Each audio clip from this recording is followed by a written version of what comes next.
Human beings are the only animals on Earth who understand they will one day die. This tends not to be knowledge they relish. People throughout history have sought eternal life, most recently pinning this hope on science. But more common than the hope that death can be postponed forever is the hope that life will continue after death. The belief in life after death comes in all shapes and sizes. We can distinguish, for instance, between views involving continued existence in a physical body and those in which survival takes place outside the body. The first category includes reincarnation and the Judeo-Christian and Islamic doctrine that God will resurrect our bodies at some future time. The case for survival. The question of whether we survive death is one of the big questions of human life. In this article, I explore some of the arguments and evidence for and against survival. Empirical evidence for life after death. Some of the most convincing evidence for life after death comes from the many stories and reports of paranormal phenomena. Contrary to the impression the popular media sometimes gives, the evidence is not great. Much of it is easily explained in naturalistic terms. For example, although there are no reasonable grounds to doubt that people sometimes have out-of-body experiences and near-death experiences, these experiences are plausibly explained in physiological and psychological terms. Similarly, memories of past lives may be false memories, and ghost sightings misinterpretations of ambiguous stimuli. If such things really happen, non-supernatural explanations would simply not be plausible. It should raise our suspicions, however, that the evidence for such unambiguously paranormal occurrences is almost always poorly corroborated or anecdotal. Anecdotal reports are notoriously unreliable, and when reliable scientific methods are instituted, paranormal phenomena tend mysteriously to vanish. The conservation of energy. The search for empirical evidence is not the only attempt to give belief in survival scientific respectability. Some argue that the scientific principle of the conservation of energy supports the idea that the mind survives bodily death. According to this principle, energy never just springs into existence or ceases to exist, it simply changes form. Some argue it follows from this principle that mind or consciousness cannot just go out of existence or disappear at death. The atoms composing your body, for instance, will continue to exist after your death, but your body will not. Some Buddhist philosophers believe the mind was an aggregate of mental atoms. If so, the dissolution of the mind would not contradict the premise that nothing is created or destroyed any more than with the fact that a pattern in the sand ceases to exist when scattered by the wind. Research and clinical practice in neuropsychology shows that when part of the brain is damaged, part of the mind is damaged. This casts doubt on the possibility that the mind is either indivisible or indestructible. Arguments from authority. The attempt to link belief in survival to the authority of science has not been successful. There are, however, other authorities to which the believer can appeal. A common argument relies on the authority of numbers. It is often pointed out in defense of the survival hypothesis that the vast majority of human beings have believed in survival. First, it should be emphasized that people have not all believed in the same forms of life after death, which weakens the case. Another approach, then, would be to cite the authority of wise people and prophets of the past, many of whom have believed in life after death. But how do we know such people are wise? Presumably, if we thought their teachings were completely false, we would not consider them wise. The argument from the authority of wise people does not support belief in life after death. It merely reveals the pre-existing beliefs of those who employ the argument. The argument from justice.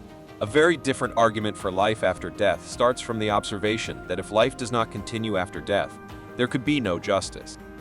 In this world, the innocent suffer, and often the good receive no reward while the bad go unpunished. If this moral imbalance were not balanced, the universe would not be rational. It would be unjust, meaningless, and absurd. Therefore, the unfairness of life in this world indicates that life must continue after death, for only if life continues can the scales of justice be balanced. This argument has a number of implications people typically overlook.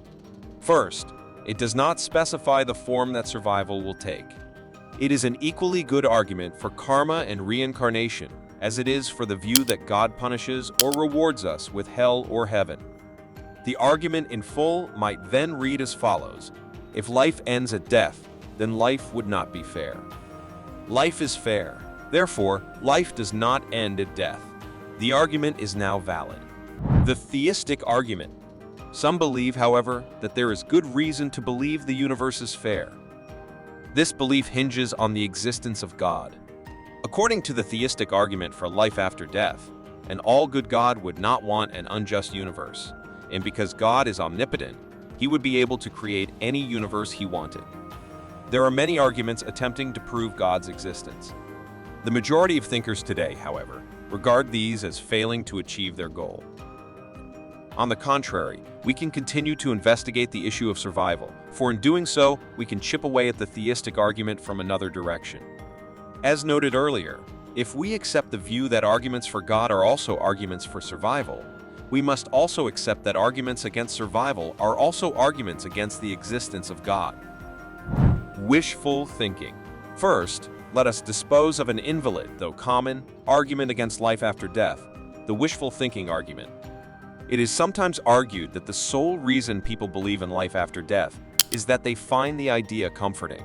The belief in survival can remove, or at least lessen, the fear of death and extinction, the sadness experienced when a loved one dies, and the sense that a life of finite duration would be meaningless. Some people may welcome the idea of personal extinction at death, because it promises the cessation of the misery and unsatisfied yearning we experience in life. Some non-believers have suggested life without a body would be dull and pointless, and Nietzsche thought belief in another life after this one diminishes this life. The wishful thinking argument can thus be used to attack either point of view. Consequently, it does not advantage either side of the debate, and we should completely ignore it. Of course, if we have other reasons to think one or other view is false, then we might speculate about why people hold this view despite its falsity. The dependence of mind on brain.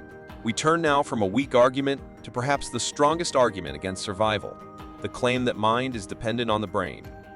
If it could be established that minds cannot exist without brains, this would undermine not only the possibility of survival outside the body, but most other survival theories as well. For example, some believers in resurrection hold that the mind continues to exist between the moment of death and the resurrection of the body by God. But this would not be possible if minds could only exist when coupled with working brains. Other things that influence brain states, such as drugs, also influence states of mind. Neuroscientists are making great progress finding the neural bases of perception, memory, attention, thought, emotion, motivation, and indeed of all psychological phenomena. Some might argue that this shows only that mental activity and brain activity go hand in hand in living human beings, but not that mental events can only occur in conjunction with a brain. Resurrection. The dependence of mind on brain rules out survival outside the body, reincarnation, and impersonal survival. There is, however, one form of survival that would not be affected by the dependence of mind on brain, the resurrection of our current bodies by God. Again, this is not the place to go into the question of God's existence. However, we can ask whether, even if God does exist, resurrection could be possible. If it is a logical impossibility, then we can rule it out, God or no God. A well-known criticism of the idea that God literally resurrects our current bodies is illustrated by the cannibal problem. How can God then resurrect both the cannibal's body and the body of the person he ate?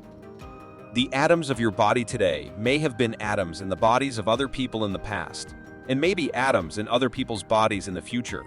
How can we all be resurrected? Conclusion. Earlier, I suggested that only after we have good reason to reject a belief should we speculate about why people may hold that belief despite its falsity. We have now seen good reasons to reject the possibility of survival. So, by way of a conclusion, I will briefly touch on the issue of why people might hold this belief. Wishful thinking and other psychosocial factors probably provide a partial explanation.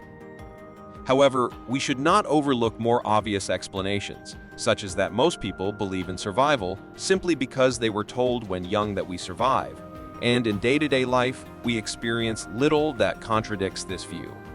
Consequently, it may come very naturally to us to believe our minds continue to exist after death. Regardless of how naturally it comes, however, there seems little reason to think it is true.